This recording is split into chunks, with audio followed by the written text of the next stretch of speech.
చాలామంది అడ్రస్ చెప్పండి అని చెప్తున్నారు. అడ్రస్ చెప్తున్నా కొంతమందికి కన్ఫ్యూజ్ అవుతున్నారు. సో అందుకనే ఇప్పుడు అడ్రస్ కూడా నేను చూపిస్తున్నాను అనమాట. మంగళగిరి సెంటర్ ఇది. అటు ఆపోజిట్ చూసుకుంటే బస్ స్టాండ్ ఉంది. చూసుకుంటే కనుక చూడండి, ఇది వచ్చేసరికి పానకాల స్వామి గుడికి వెళ్ళే దారి అనమాట. సో ఇట్లా స్ట్రైట్గా వెళ్ళాలి మనం ఇప్పుడు.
ఇక్కడ ఈ గోపురం చూస్తాం కదా, ఈ గోపురానికి పక్క సందులోనే ఉంటుంది మనం వెళ్ళాల్సిన హోటల్.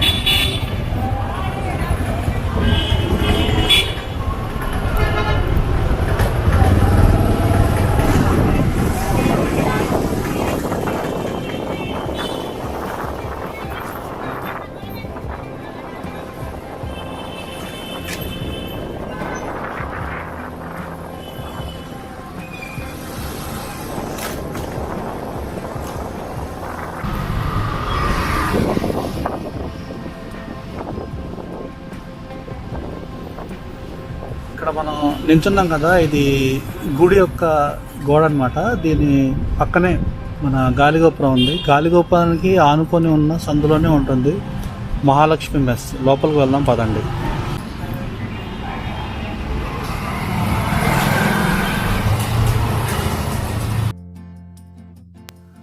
నేను ఇక్కడ చేరేసరికి దాదాపుగా 10:30 దాటింది. ఆల్మోస్ట్ 10:40 అయిందనమాట. సో అప్పటికే మొత్తం రెడీ అయిపోయింది అంత. చూడండి, ఊరికి ముందే మనం రెడీ అయిపోయాము. సో 12-1 గంట అయితే కనుక ఇక్కడ మంచి క్రౌడ్ ఉంటుంది. అయితే ఇక్కడ కొంచెం దూరం నుండి రావాలి కాబట్టి ఎర్లీగా స్టార్ట్ అయ్యాను నేను. సో చూడండి, ఇక్కడ కర్రీస్ పాయింట్ కూడా ఉందన్నమాట. ప్యూర్ వెజిటేరియన్ హోటల్ అనమాట ఇది. చూడండి, ఇక్కడ ఆ గిన్నెలో మంచి కర్రీ ఒకటి వేస్తున్నారు, అది మనం తినబోతున్నాం అనమాట. సో ఇక్కడ కర్రీస్ పాయింట్ కూడా ఉంది, కావాలంటే మనం ఏదన్నా పట్టుకు వెళ్ళొచ్చు అనమాట. సో యాంబియన్స్ కూడా చక్కగా నీట్గా, చాలా చిన్న సింపుల్ యాంబియన్స్ అనమాట. సో చూడండి, ఇక్కడ బయట చిన్న బల్లేసి అట్లాగా ఒక 4 కూర్చోవచ్చు. లోపల ఇది ఒక రూము, తర్వాత రైట్ సైడ్ ఒక రూమ్ ఉంటుంది.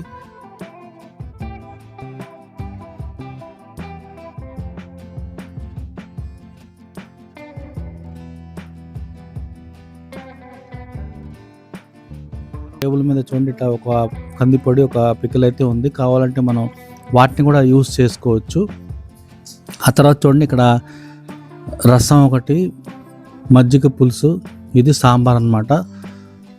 సో ఇక్కడ మనకు స్వీట్ సేమే కేసరి కూడా మనకి వేయటం జరిగింది. వచ్చరికి అప్పడాలు, తోటకూర పప్పు, బంగాళదుంప ఫ్రై. ఈరోజు మనకు వచ్చిన కర్రీస్ గమనిస్తే కనుక గోంగూర చట్నీ ఒకటి ఉంది, దోసకాయ పులుసు ఇది వచ్చేసరికి సేమే కేసరి, ఇది రోటి చట్నీ అనమాట, దోసకాయ రోటి చట్నీ, ఇది తోటకూర పప్పు. మనకి మొత్తం ఈ కర్రీస్ అయితే రావటం జరిగిందనమాట. చామదుంపల పులుసు అనమాట. ఇది అసలు దాదాపుగా ఇప్పుడు దాకా నేను భోంచేసిన ఏ హోటల్లో కూడా తగలలేదు. ఓసారి మనం రుచి చూద్దాం. చామదుంపలు అంటే ఎవరికి ఇష్టం ఒకసారి కామెంట్ చేయండి. ఈ చామదుంపల పులుసుని కలుపుకొని అలా వేడి వేడి అన్నంలో నెయ్యి వేసుకొని, ఇక్కడ నెయ్యి కూడా ఉంది, నెయ్యి కూడా వీళ్ళు వేయటం జరిగిందనమాట. చామదుంపని అట్లా నంచుకొని నోట్లో అలా పెట్టుకుంటే ఆ ఫ్లేవర్ఫుల్ చామదుంపల పులుసు చాలా బాగుంది. పుల్ల పుల్లగా ఫ్లేవర్ వేరు అసలు. ఇప్పుడు దాకా నేను చాలా హోటల్స్లో భోజనం చేశాను, కానీ చామదుంపల పులుసు అనేది దాదాపుగా నాకు ఈ హోటల్లోనే తగిలింది. చాలా కమ్మగా ఉంది. దీంట్లో ఈ బంగాళదుంప కూర నంచుకొని తింటుంటే చాలా చాలా బాగుంది. సూపర్‌గా ఉంది. వేడి వేడి అన్నం అలా వడ్డిస్తూ ఉన్నారనమాట. వచ్చరికి చిన్ని అప్పడాలు. వీటిని చామదుంపల పులుసులో అలా నంచుకొని తింటే కూడా సూపర్‌గా ఉంటుంది కదా! ఇప్పుడు మనం పప్పుని అలా కలుపుకొని వేడి వేడి అన్నంలో నెయ్యేసుకొని అలా బంగాళదుంప కూరని నంచుకొని తింటుంటే ఆ టేస్టే వేరసల.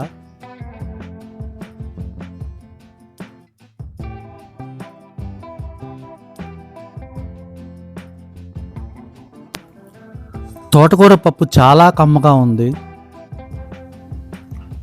అసలు బంగాళదుంప కర్రీలో తోటకూర పప్పు అలా కలుపుకొని తింటుంటే ఈ యొక్క పప్పు చాలనమాట మనం భోజనం ముగించటానికి. నేనైతే ఇక్కడ ప్లేట్ భోజనం తీసుకున్నాను. ప్లేట్ భోజనం వచ్చేసరికి ₹100 అనమాట. ఫుల్ భోజనం కావాలి అంటే గనక ₹120 చెల్లించాల్సి ఉంటుంది. ఇప్పుడు మనం సాంబార్‌ని రుచి చూస్తున్నాం. ఇప్పుడు దాకా మనం టేస్ట్ చేసిన చామదుంపల పులుసు గానీ,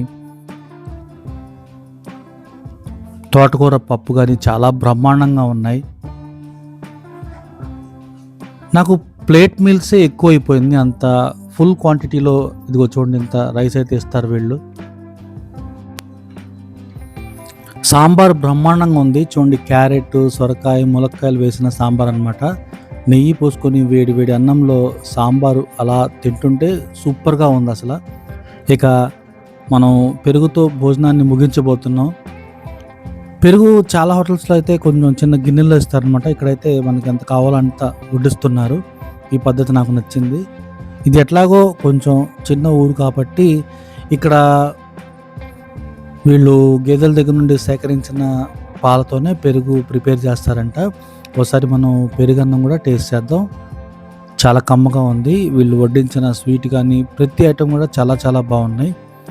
ఇటువంటి మరిన్ని వీడియోస్ కోసం ఛానల్ సబ్స్క్రైబ్ చేసుకోండి. మరో మంచి వీడియోలో మళ్ళీ కలుద్దాం. Thank you.